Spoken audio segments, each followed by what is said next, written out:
Hey, everybody, welcome to a new Comic Crusaders podcast special. I'm your host, Al Mega, and today I am joined by two awesome entrepreneurs. Lately I've been doing a series of technology type podcasts that incorporate with our amazing world of comic books. And, through LinkedIn, I stumbled upon this great platform. I went to two of their presentations thus far, and it blew my mind. It looks really great. So again, the only way Comic Crusaders would ever endorse anything is through a podcast like this because I truly believe in what they got. I'm talking about the company called Global Comix, and today we have Chris Carter and Eric from Global Comix. What's up, guys? Hey, man. Hey, Al. How are you doing? Doing fantastic. Thanks for joining us to talk about the greatness of your little new product here. I appreciate it. Thank you. Excited. All right. So I want to dig right into it. First question off the bat, so people just know, and either of you can answer it. But what is Global Comix? Chris. Global Comix is a platform for comic creators, indies, professionals, and publishers for publishing their work to a global audience. Multiple languages, multiple regions, all of that stuff, with monetization options for those who want a paywall, and with Patreon-style donation subscription support for those who aren't ready to paywall yet. Oh, check that out. Fantastic. So that already sounds awesome, right, guys? Now, but let's get into the origins here. Just like, like a good old comic book, there's always an origin story right here. Mm-hmm. So what led you guys to create Global Comix? Global Comix is something that I've been brewing on for the past decade or so, 12 years. I guess it started because I'm a European national. I'm from Norway originally, and I grew up with comics that were primarily non-Norwegian. I had the Donald Duck, growing up on a weekly basis with the Karl Barks and Don Rosa and all of that. That's good stuff, though. And then, aside from that, I also kind of got really into these stories like Tintin and Asterix and some of the French-Belgian comics. And eventually I hit, around 16 or 17 and I got introduced to Spawn. And that was my first introduction to American comics. And I was super into all of that. Fast forward a couple of years, I left Norway and I moved over and I was living in Germany for a while. And then eventually into San Francisco. And shared between the two of them was all of those comics that I used to have access to, I no longer had access to. And it was because I was in a different place and the digital availability of all of those stories just simply wasn't there. Like there was literally nowhere I could go to get my hands on the stories that I wanted to read and continue reading from when I was younger. And around that time, I also got really introduced into the manga sphere of things. And there was a couple of stories that I used to follow back in those days. And for Japanese manga, the localization delay was 9 to 18 months, if they even were licensed and picked up internationally. Wow. And, having looked at all of that, I figured there needed to be a better way to do something with that. Something needed to be done. And it took me a while to actually get to a place where I had enough knowledge of how the industry works and enough knowledge of the development, enough knowledge of kind of how to build an organization, a company, and let alone a product. And so I think it was around the start of 2015 where I would have as a side project while I was working as a product manager over at a 3D printing company, building up this comics platform. And it took me about 3 years of kind of learning how to code and build and all of that kind of stuff before we had a closed beta launch ready back in 2017. Oh, nice. And then we've just kind of continued to expand and go from there. Was in closed beta for many years, just kind of capturing a lot of user feedback and a lot of user stories and requests and kind of making sure that we had a product that was solid, working with about a handful, 100 creators or so, building out the product offering.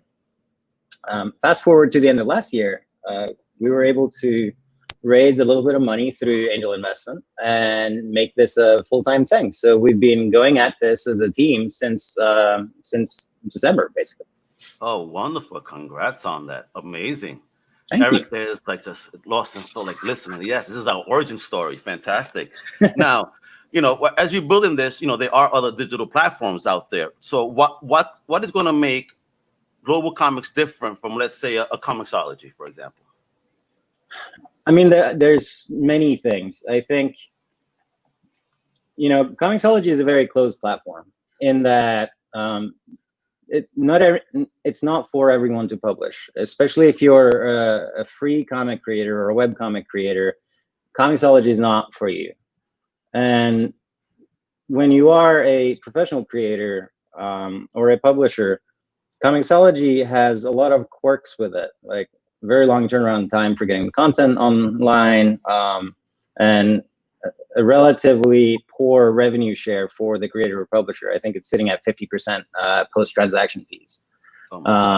As well as kind of, it requires an app download on the user side in order to be able to consume, which means that both intentionally and unintentionally, they're not able to provide and not willing to provide any sorts of analytics or acquisition metrics or history of kind of like, where do people come from? How do they find your comic? How far and deep into your comics are these people getting?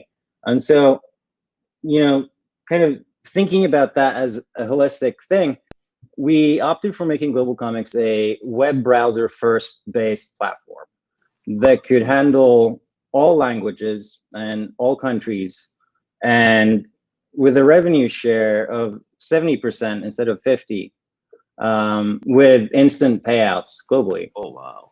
And so kind of with that as a base premise, we then layered on top a consumption model that allows readers to pay less for the comics that they enjoy, while the creators still get more revenue on average than any competitor. Amazing. And what made you think of that process in that way? I mean, Global Comics is very much a product first kind of company. And what that means is we wanted to make the best possible product for creators and publishers. And so a lot of many hours were spent having conversations with folks, learning about what the real needs were and what the real problem statements were. And, some of them were very easy to identify, right? Like we'd have conversations with groups of publishers, and they'd tell us, we really don't like this 3-month turnaround time in order to be able to publish our book. And so that was very easy for us to kind of solve in a web platform based environment, first and foremost. But then really kind of making sure that we supported the wide breadth and depth of file formats and image resolutions and sizes and qualities and all of that people create comics in, so that we could reduce as much as possible the amount of time spent that the creator needed to spend in order to get their content online. Oh, wonderful. Now, how can a publisher or a creator get involved? I mean, how easy is it to sign up, if you will, with Global Comics? I can answer this one, Chris. It's about as fast as it takes to make a profile on any other platform. You enter your email, you enter a password, you get a confirmation, and then pretty much after that, you set up a publisher profile, which takes about the same amount of time. Then you add a profile picture, and then you can start uploading. It's pretty much as simple as that. There's a couple details in between. Maybe you want to put your social handles in there, but there's a simple box for adding that. But if you have the information, if you have the PDFs or the JPEGs or the zip files or whatever you need of your title, you can be uploading pretty much instantly, under 10 minutes, I would say. Nice. And now something that actually, made me very interested was that through Global Comics, you also have the ability to kind of have a team, because you are a publisher, and your team could have access to, set account, correct? Now, is this based on a subscription model where, X amount of people could have access to my account, if you will? Yeah, so there's Global Comics is fundamentally free. The majority of all of our creator features are entirely free to use. You can come onto our platform and not pay anything at all, and have unlimited comic uploads, full access to the interactive reading experience and creator experience, and basic functionality of our analytics and kind of metrics. Okay. We have a premium subscription for creators that is as low as $20 a month, which actually ups your revenue share from 65 to 70%. And it comes with all of the other bells and whistles, as you say, which is multi-account management of creator or publisher profiles, access to promo codes for doing give outs at events or digitally, or email blasts or whatever that might be, as well as extremely in-depth analytics that gives you kind of an end-to-end funnel view of all of your readers. Absolutely. Data is king or queen, whomever is listening. And so, thank you for taking that approach. I've been speaking to other people that also like pounding that into my head. Data. Publishers and creators need to know where people are coming from in order to kind of adjust and be able to put the best product out there. So thank you for taking that approach as well. Does Global Comix help in the promotion of any of the creators or publishers material that's on site? Do you have maybe a separate PR campaign, or do you only just provide the tools? Eric? Sorry, can you say that last question just got a little skipped out? No worries. So in regards to the graphic user interface and promotion, let's say, of material uploaded by creators and publishers, does Global Comix help in the promotion of said material, or do you only provide the tools, or is it a combination of both? It's actually a bit of a both, actually. We definitely have tools that will give anybody with a basic understanding of marketing the ability to have insights into test to see what's working, what's not, how is their stuff getting out there. Additionally, we also run promotions, our own organic and paid promotions, just reaching out into the world using the creators that choose Global Comix and really putting their work at the forefront. Additionally, we have a discovery system where as you read through different comics, you're also going to discover new people's comics. So there's a little bit of like an on-platform promotion as well to hopefully, if you have a couple extra credits to spend and you see this other comic pops up and it looks really great, you're going to hop in, you're going to look at it, you're going to preview it. And then additionally, we are running a consulting program right now for any creator or publisher that wants to join, where you can actually have a 3-session program, I guess you'd call it, with myself and Gamal Hennessy, our VP of content. And we will take you through basically identifying your ideal reader, ideal communities, how you can do a SWOT analysis with those other competitors to figure out where is your white space, so to speak, in the industry or in the market, and then give you a bit of a strategy and a leg up on how to actually reach those people, and then leverage the tools on Global Comix itself. So we're hoping to also teach folks how to fish as well.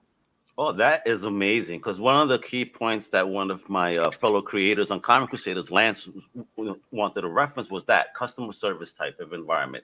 Already by you offering that to kind of guide people is amazing. But how is that once I'm a publisher or creator on your platform and I run into an issue, what's the customer service like on this? Is it an immediate type of thing? Am I got to fill out a form and wait a couple of hours? I mean, it depends on what kind of problem you have. For general bug reports, we try to have a 24-hour turnaround on actually fixing the bug and having a new deploy live. We haven't actually had anyone that's had bigger issues than that at this time. That's a good thing. Yeah, so beautiful. But the available channels are, of course, you can reach out to us, either Global Comix or myself on Twitter.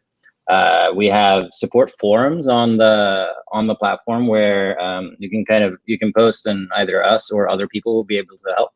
And there's also a contact email form that goes directly into the inbox of Eric, myself, and two of the other people that are working on the team.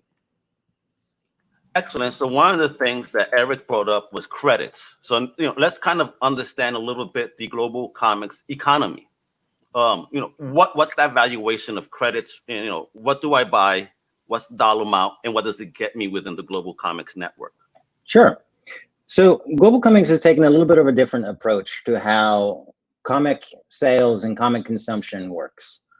We identified that rather than a publication, a chapter, issue, volume, whatever it might be, the atomic unit for consumption is a page on Global Comics.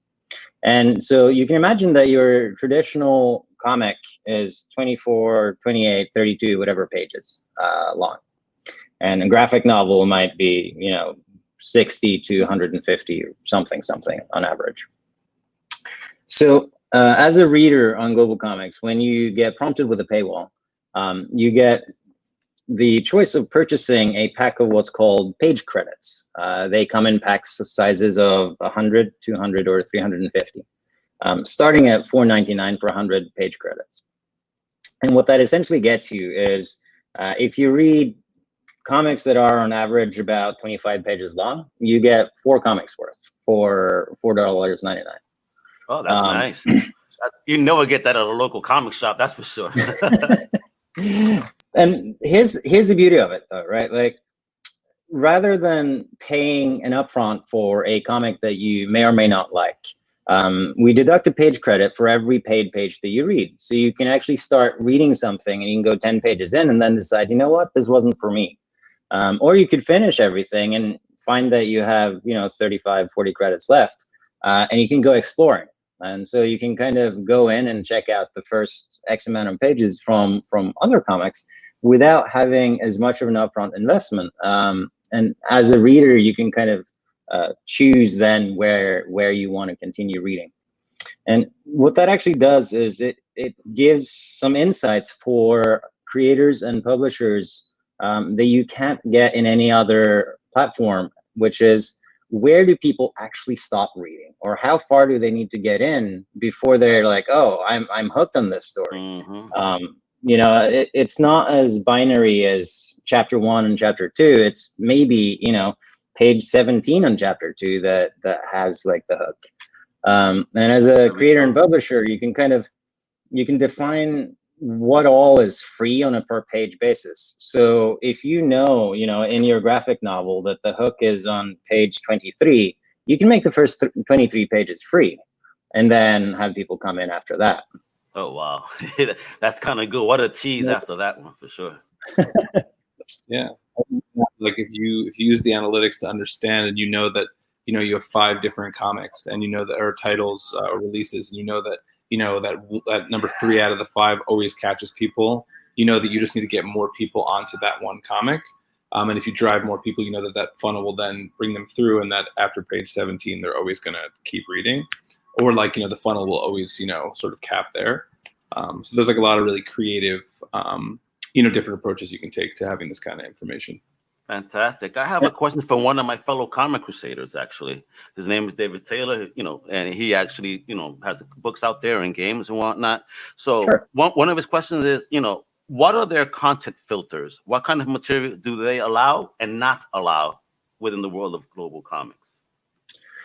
Oh, so this is in our content policy. It's kind of exhaustive, and it's sitting in the footer of our website. So anyone that's interested can go and click down on the content policy. But in general, it works like this. Don't do hate speech. Hate speech is only accepted in one particular example, and that is if you're doing a historically accurate comic, like doing something historical. Right, so maybe you have something about World War II, and of course you have the Germans represented in there.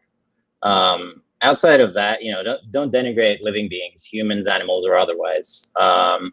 Sexually explicit content for the sake of sexually explicit content is not allowed. Explicit genitalia is not allowed. Nudity isn't banned per se. Nudity for the sake of art or because it fits into the story is perfectly fine. And we try to work with creators. If there's ever any question, they can reach out to us, and we can give a clear answer on a case-by-case basis there. Mm-hmm. I think the point is that we're not a smut site, but we also want to have people be as inclusive and welcome as possible. And we achieve that by providing strong exclusion filters for people that don't want to see, more mature or adult stuff, while still enabling folks that do to have that option. Excellent. Great answer. Thank you. And now he has another question. He goes, what's your 1-year growth plan like? How do you plan to expand the platform in, let's say, the next 12 months? Sure. Step one has been working with as many creators and publishers as we could. The idea that content is king or queen, depending on who's listening here, is absolutely right. And in order to get, readership, there needs to be a minimum amount of content on the platform that can attract folks. We're really starting to get into a point now in Q3 where we're focused on readership acquisition, and we're doing paid, promotions to acquire readers on creators' behalfs, as well as doing acquisition campaigns on the creators and publishers side. And we're combining that with our efforts on education for creators and publishers, because our goal is to have the content creators be as successful as possible. And they achieve that by having people consume their content. And they'll get people consuming their content by a virtue of being efficient at their own marketing, as well as benefiting from the platform network effects that you get from having your content on a platform like Global Comix.